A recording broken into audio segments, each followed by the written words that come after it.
নমস্কার, হাইলাকান্দি দর্পণ TV news চ্যানেলে স্বাগত। রয়েছি আমি মাহিপাল। দর্শকদের জন্য এই মুহূর্তে একটি বিশেষ সংবাদ। শ্রীকুনা ডেইলি বাজারে মারপিটের ঘটনা, দুপক্ষের বিশিষ্ট জড়িতদের মধ্যে আলোচনার মাধ্যমে ঘটনাটির মীমাংসা হয় শনিবার। সম্প্রতি শ্রীকুনা ডেইলি বাজারে এক মারপিটের ঘটনার পরিপ্রেক্ষিতে দুপক্ষের বিশিষ্ট জনদের মধ্যে এক বৈঠক আয়োজিত হয় শনিবার। এদিন শ্রীকুনা শুকতারায় ঘটনার দুপক্ষ মিলিত হয়ে সভায় আলোচনার মাধ্যমে আপোষ মীমাংসা করা হয় এবং এহেন ঘটনা পুনরাবৃত্তি রোধে এলাকার বিশিষ্ট জনদের নিয়ে এক শান্তি কমিটি গঠন করা হয়। আগামীতে ওই ধরনের অশান্তিমূলক কার্যকলাপ দেখা দিলে কমিটির সাথে যোগাযোগ করার আহ্বান জানানো হয়। এদিনের সভায় এলাকার বিশিষ্টজনদের মধ্যে উপস্থিত ছিলেন আতাউর রহমান, সাইকুল ইসলাম আহমেদ, সাবুল হোসেন সাদিয়াল, আজিমল হোসেন লস্কর, নুরুল ইসলাম বরভিয়া সহ অন্যান্যরা। বিস্তারিত দেখুন সিপ্রিয়ান ডায়াসের রিপোর্টের মাধ্যমে। হাইলাকান্দি দর্পণ টিভি।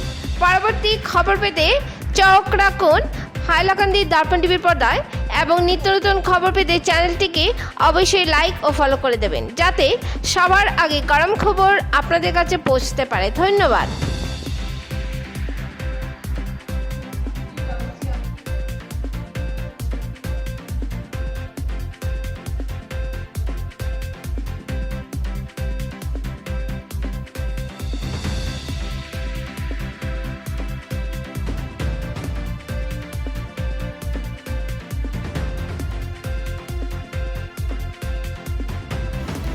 কিন্তু হে এদিন যে পরিমাণ মাইনে দিতে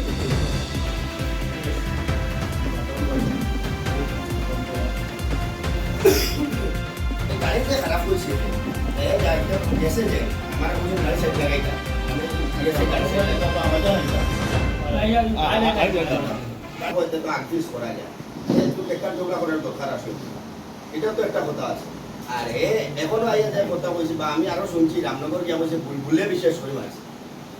কিন্তু ওইটা বললাম না, যদি দরকার হয় সিসিটিভি আপনারা পাইবা দেখিলেই পায়। কিন্তু আমি যদি একটা সময় মারিয়া থাকি তো যত মানুষ ওগুলোর জুতা মারি একটাও তার মারছে।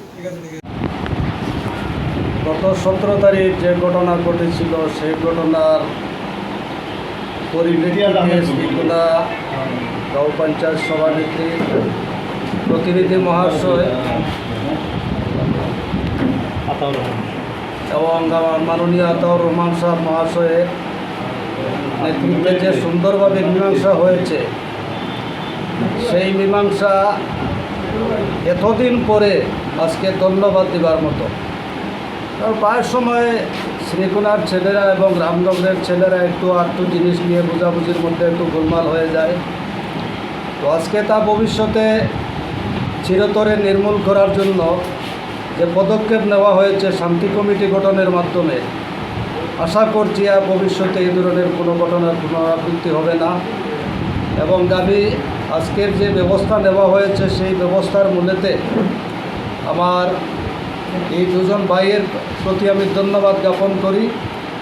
আর উভয় পক্ষের নানা মুরব্বী যারা এখানে উপস্থিত হয়েছে সবার কাছে আমার বিনম্র অনুরোধ থাকলো যে আমরা সচেতন যারা আছি ছেলেদের প্রতি আমরা একটু লক্ষ্য রেখে আর যাতে এইসব কিছু না ঘটে তার ব্যবস্থা নেওয়ার জন্য আমরা আশা করি সচেতন থাকবো। ভবিষ্যতে আর এই ধরনের কিছু হবে না, এই বলে আমি আমার